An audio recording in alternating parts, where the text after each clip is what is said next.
বাহ, মানে দিয়া এক কাম করি আমাদেরকে সাবধান করে জানি আর রসুন 1 কেজি তেল 1 কেজি এনেছনি আর আমি এখন বর্তমানে বন্ধু হইলাম তুমি দিতে পারবেন আমি তোকে দেওয়া লাগবো আচ্ছা কিটা হটা না তো দোকানও হইতাম ও দোকানও চিনি ও রসুন ওটা আনতাম গিয়া ওটারও লোক ধরাইছি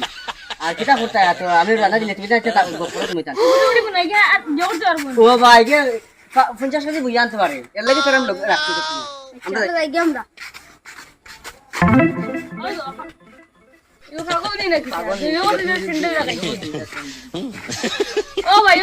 ও ভাই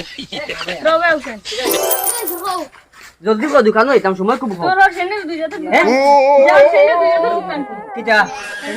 এগুলি জানি এগুলি হাওয়াই স্যান্ডেল আমার জানি বা এটা অত উচ্চা না নি অত টাকা দিয়ে নিয়ে আনছি আমিও বুঝতে পারতাম না না না এগুলি জানছি 150 টাকা দি আর আমার জানছি এটা দেখতাম